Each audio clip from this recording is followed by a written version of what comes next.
Dubai chocolates that were like all the rage. It's a dark chocolate one. It was 50% off because they normally are like $13, $15, and I was never ever gonna pay for that. So yeah, they had Christmas candy on sale, so I got it for $6. So I'm gonna try it, see if it's all it's cracked up to be. I don't know if it's gonna like crunch and break apart like a normal one does because it's been in the van and not frozen, but might have to redo this with a different piece. Wait, crunch.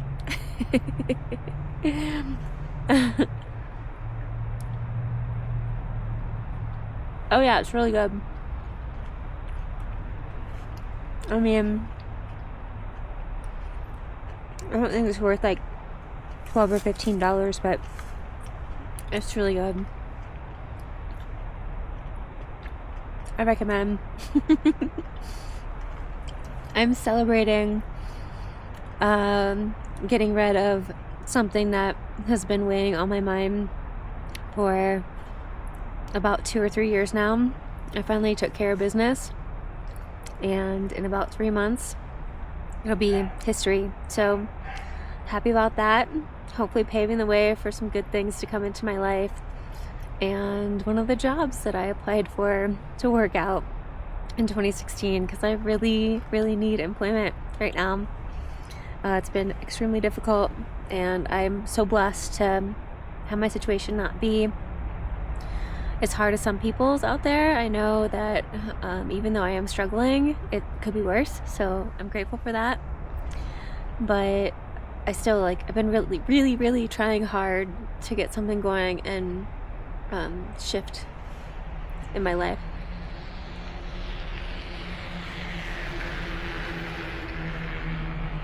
Make shift happen.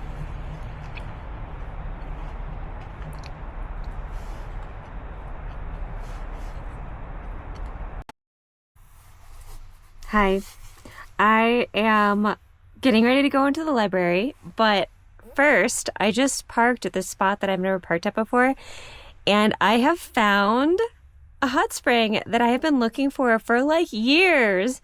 It's on the hot spring tour list in town, and I was always looking across the street for it because that's where it looked like it was, and maybe it was there in ancient times because there is a little spot over there, but I have never seen this hot spring here, and I just parked next to it. It's pretty cool. I'm gonna show you guys. So let's get going. Okay. So just popping out here. I guess I can probably go off this way. You can see it. It's bubbling like a cauldron. It's crazy. This is a sulfur spring. Whoa, how wild. And the outlet of it just goes under the sidewalk into the river, it looks like. I'm gonna stick the stick out over it.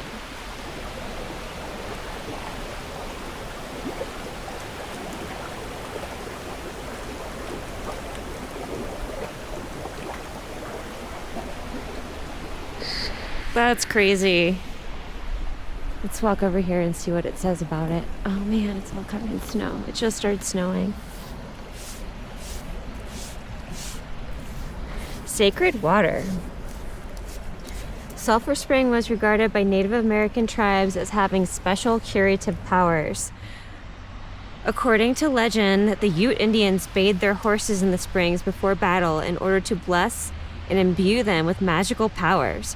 Early settlers found their horses craved the minerals in this water and the grasses around the spring, which would often tie them up here to drink. The Crawfords, the first family to settle Steamboat Springs, often bathed in this bubbling spring before they discovered the warm bath and Heart Spring. What does that smell? The sulfur springs fed by groundwater that flows through Cretaceous-age sedimentary rock that contains sulfide minerals such as pyrite. Bacteria feed on the sulfide minerals and convert it to hydrogen sulfide. which harbors characteristic rotten egg smell. Carbonation makes the spring appear to be boiling, yet it's cool to the touch. Interesting. So can I touch it? Look at that. Yeah, I'm gonna touch it. Here we go. Touch! Oh yeah, it's kind of warm. It definitely does not smell good. Good thing I'm going to the library. I'm gonna wash my hands. And then it okay, so here's the outlet. It just sinks into the ground. There's another little tributary that comes up from here too. How interesting. It just sinks into the ground right there. And then comes out on this side.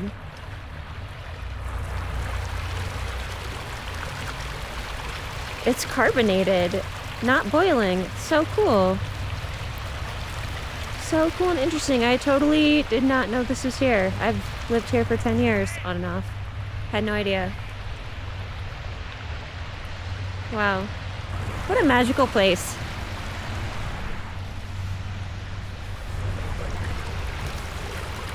I'm gonna go up this way.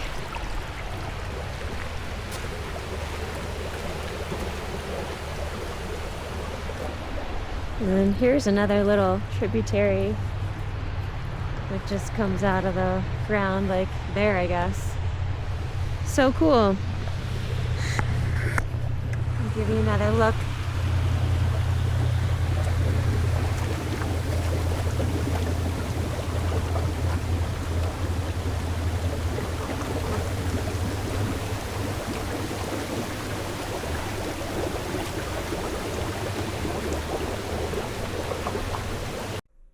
Second try.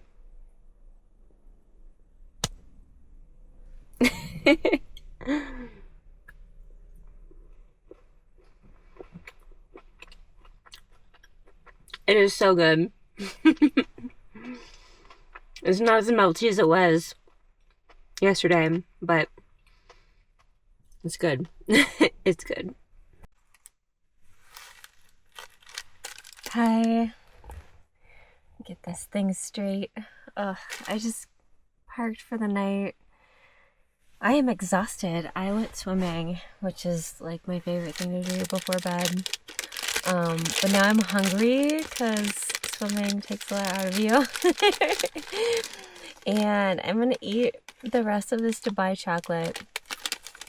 I don't want to get chocolate crumbs on my bed, so I'm gonna maybe eat over this thing. Yeah, here we go. Little tray. Yeah. It's all cozy in here.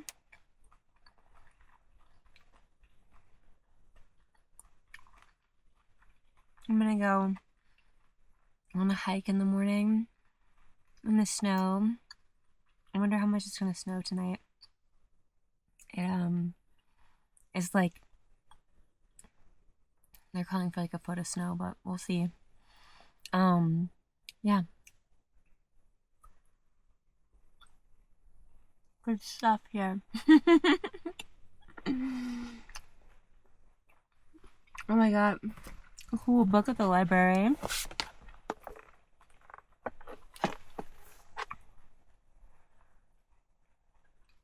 Chinese myths and fairy tales.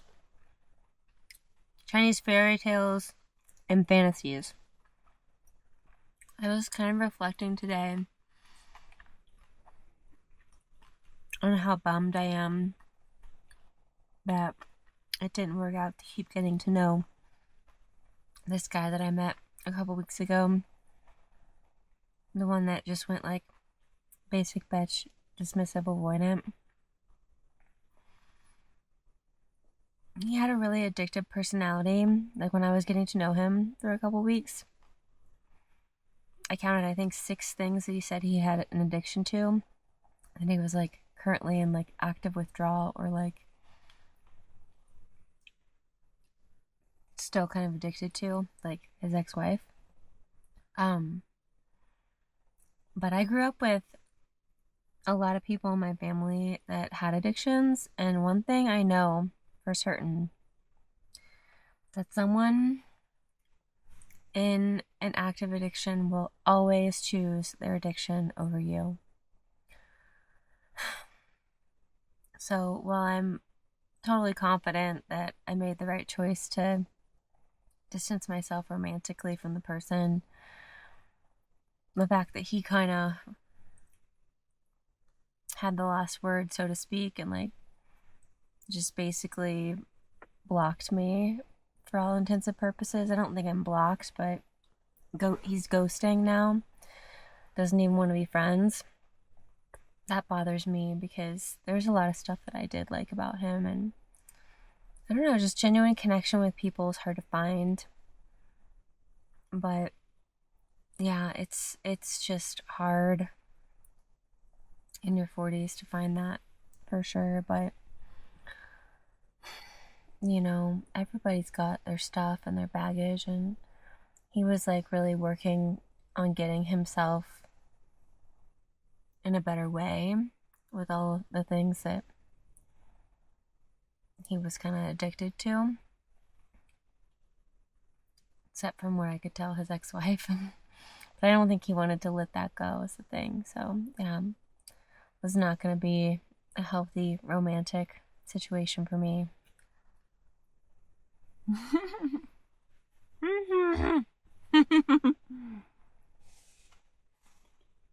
I was talking too much. And the chocolate melted. Damn, that's a candy bar. It's protein, right? Pistachio butter. It's protein. Why can't people be like normal and addicted to cheese and fucking chocolate?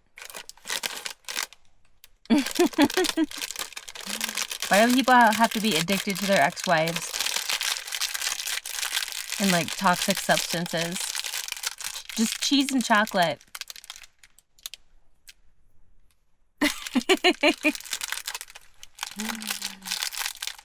Yeah. I don't drink a lot, so it's hard for me to find people that I want to spend time with too that don't have alcohol as a priority. So, you know, it was actually like nice to meet this guy because he was in recovery, and alcohol wasn't like something that like drove decision making. Like, I was almost married in my 20s to this guy, and he literally could not go out and see music anywhere that did not serve beer or some kind of alcohol. We went to a jazz show once at a coffee shop, and he like kind of started to get the shakes in like 2 hours because he like hadn't had a drink. He was like freaking out and was like, we're never going to do a show here again. It just like keeps you suppressed and keeps you oppressed in those situations where your nervous system wants out of, and your body's trying to give you signals to like wake the fuck up and start making decisions, start like choosing yourself, start choosing a better life. So if anybody's listening to this and they find themselves leaning on alcohol or marijuana or something, choose you. Don't choose your addiction. Choose you. Choose your family. Choose your partner. Choose you. You know, if you're having to default mode into those substances because you're not happy with where you're at, and that's telling you something. Choose yourself. Find a new partner. Leave your partner. You know, it'll be a withdrawal period like it always is when you break up with anybody or when you lose a relationship in your life, because there's something about that that's fulfilling to you on a certain level, even if it's drama. But, you know, choose you. Choose your nervous system. Choose healthy. And it's hard to know, too, because if you have only known drama and toxicity in relationships, trauma bonding, then you're gonna not feel good when someone, like a safe person, comes around and is offering you love and attention in a healthy way. You know, it's going to feel like foreign to you. But you just got to push through it. You got to push through that fear. You got to ask yourself, like, why you're feeling that. And just, like, keep asking why and why and why until you get to the root of the issue. And it might not even be that person, you know? Like, I started getting anxiety after I met this guy. And it was because, like, meeting him and interacting with him, like, he had 2 daughters. That seemed super cool. And I've always wanted kids. I just never had an opportunity to have them. I don't have any family, and we're rolling into the holidays, and I was like, you know, observing him and his holiday plans and, you know, just like kind of wanting that for my life. And I started to get really freaked out because, you know, it was like I was faced with this life that I've always wanted, and I was like, oh my gosh, this is it for me. But I pushed through and realized that it was just like because I want connection and family over the holidays. And maybe that's a reason why I was more open to him, like, setting a really fast pace and getting to know each other and, like, really opening up emotionally with each other. Because I was, like, there for it. I was here for it, you know? I was like, this is what I want. But it still freaked me out. And apparently it freaked him out a little bit later than me in a much greater way, because yeah, so oh well, another one bites the dust. Burn, burn, burn. Another one bites the dust. Alright, I am gonna go to bed and read my fairy tales, Chinese fairy tales. So see you tomorrow, and I'll take the media on the hike so you guys will be able to see where I'm going. I think it'll be pretty cool, and there'll be fresh snow, so we'll see. See you tomorrow.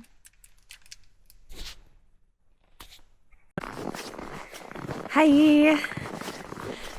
I actually wandered away from the car several times today on a little hikes and forgot to bring the media to film things, the cameras and stuff, so I don't know, the light just got really nice, so I went back to the trailhead and taken a little stroll in this beautiful snowscape that just came upon us last night. Where this came from.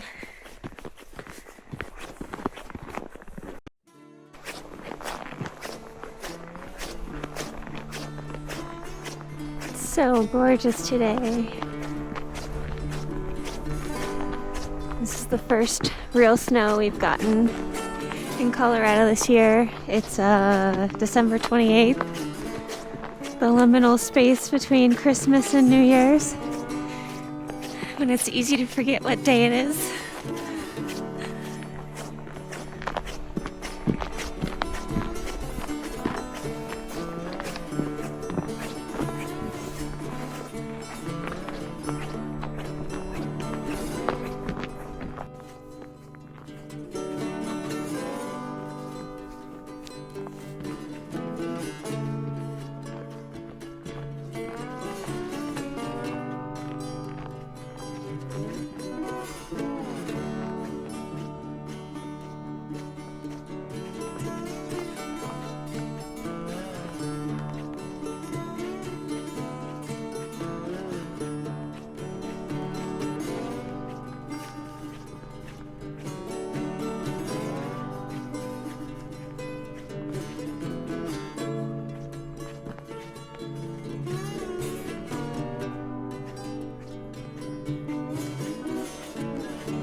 So there's a waterfall right there.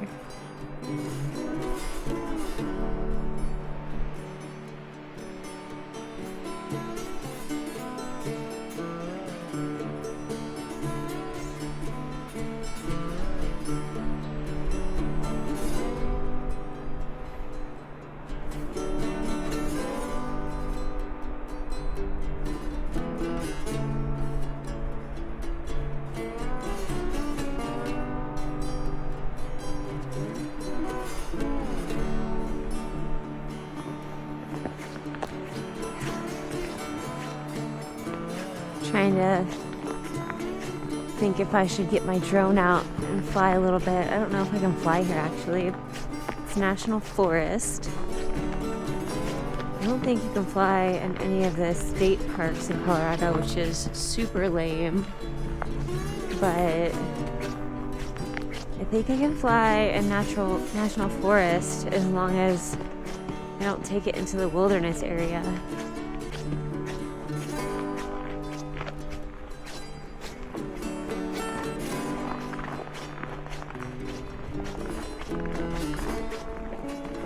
All my drones are half powered right now anyways because I haven't plugged them in to wall power in a while, so all the batteries are at least.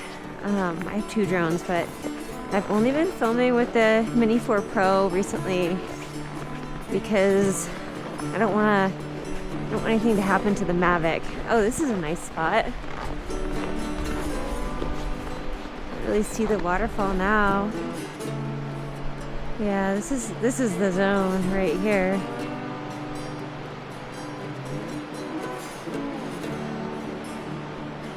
There's also a lot of people here right now. It's Sunday afternoon, so I feel like I should probably bring the drone back on a weekday, because it'd be cool to like fly down from here and like down into the canyon and then go up to the waterfall. So maybe I will just wait and use today for planning and thinking about things, because it's a good kind of day for that. The 28th of December.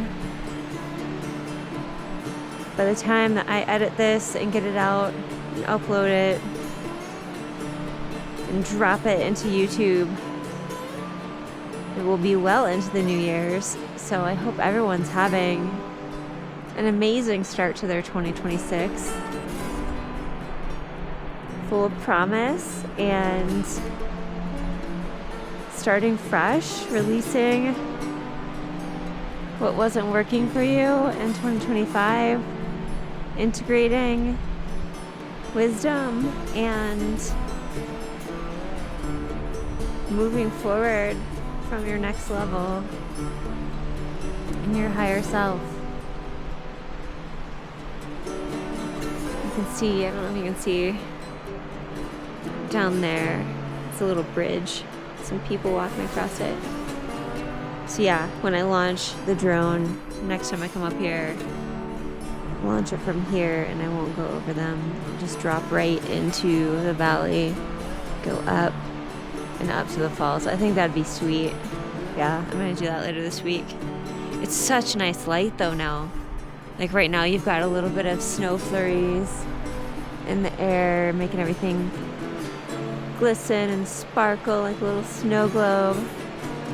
You got the clouds on the top of the mountains, little blue sky peeking through, beautiful sunlight. What a day, what a day.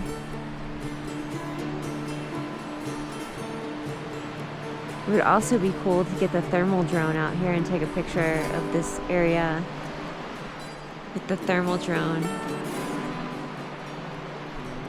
That's at my cabin, so I can't get that until the 30th, but maybe I'll pick it up then.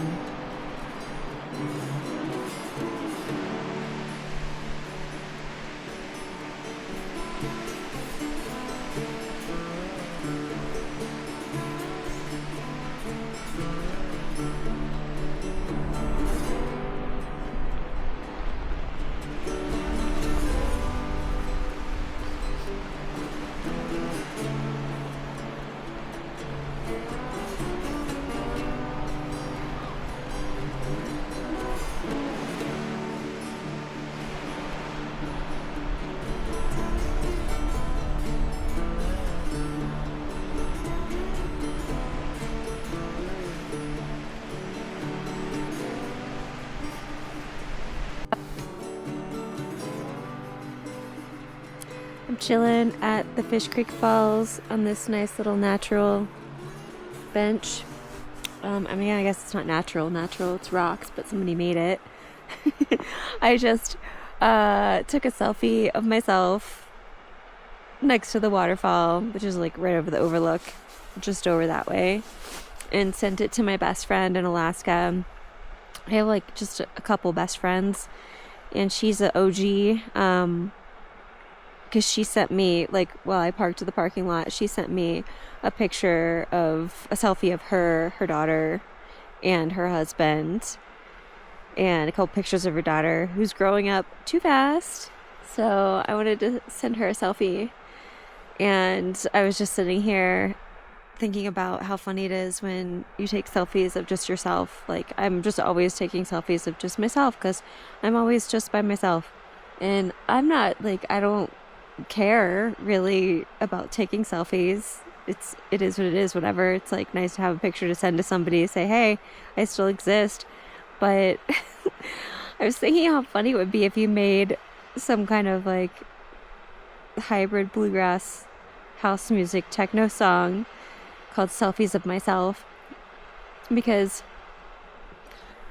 you know, I do it, and it's not to be like, oh, I'm so vain or anything. I mean, nothing against people that are like influencing with their selfies and stuff, but I mean, I just do it because I'm literally like by myself all the fucking time. And and if I didn't document the aging process, it would just sneak past me, and all of a sudden I'd be like 67, and I'd have no pictures of me anymore. I mean, for the love of God, can I like just find someone that I enjoy hanging out with that's not like anxious avoidant, that wants to like go do fun things with me and just fucking chill and talk about weird shit and have fun and do art and play music and hike and snowboard and cross-country ski and talk about life and work and stuff.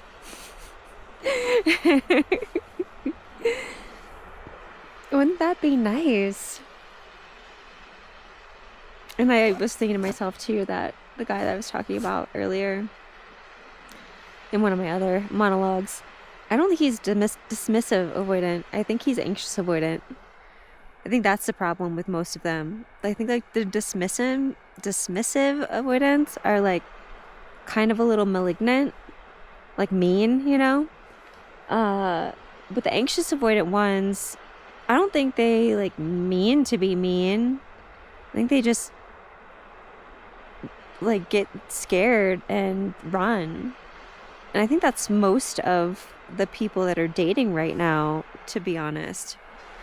It's like either you have to just be like so superficial and there for the hookup, or like really, really put somebody through their paces, and at that point they're probably just going to bail and go for the ones that are there for the hookup. So I don't know. I think I'm screwed as far as dating goes, and to be honest, like I don't think I'm cut out for it right now in my life, because I'm trying to find a job too, and it's incredibly triggering to be like so unseen and unappreciated in the job search, and then to like turn around and have that exact same energy flow through my personal life. It's just not working for me. So I'm about to bag it up and just not date for a while, which is sad and frustrating because I do want to find a partner, or even just like somebody to have a fun time with, like, you know, I don't know. It's like, I guess you just have to like take everything as like some superficial BS, and like that's the manipulation. You know, even if you want to have a partner, you cannot lead with that. You like absolutely cannot lead with that, because people get freaked out and they're like, oh, commitment. I mean, I'm the same way. I don't like commitment. I like to flow and move and be free. But like, I do want to find somebody consistent in my life. So you just can't tell people that. You just can't express that. You have to deceive them. I am too honest. It's not working for me. I'm too straightforward. I'm too tell it like it is. Here I am. Love it or leave it. And it is not working for me. So either I have to stop dating, altogether or start deceiving people? Comment below. Tell me what you think I should do. Any advice? Just want to comment below and tell me how you're so glad you've been married for the past 10 years and you've had to bypass all of this BS that we all have to deal with that are not so fortunate. Yeah, I don't know. I don't know what to do. I don't know what to do here. It's not my natural state of existing. My natural state of existing is in partnership with myself and other people, and I just I can't find someone to treat me appropriately and appreciate that, so I don't know. Yeah, let me know what you think. Help!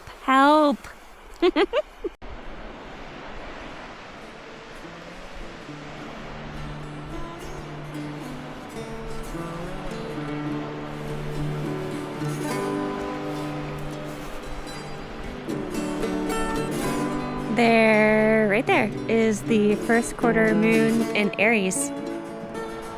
Right up there. Wait, I think it's like there. Yeah, there.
I'm here with my coffee with peppermint mocha creamer in it.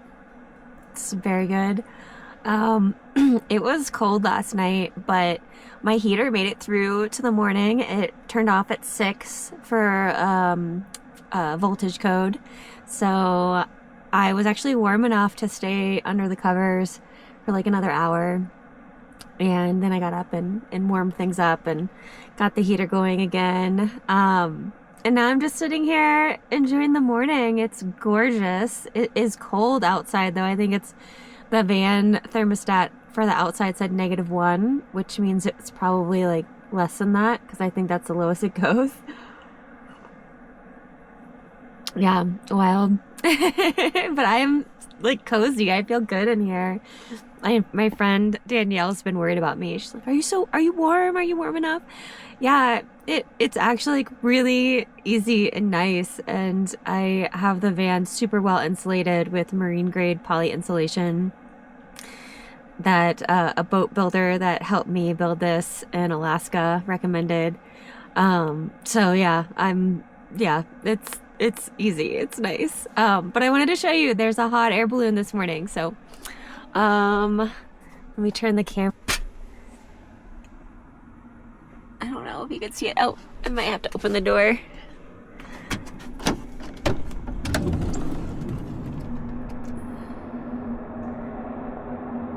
I don't think I can zoom in on this camera. I'm gonna take a picture with my iPhone and I'll splice it in. But look at that. It's so gorgeous.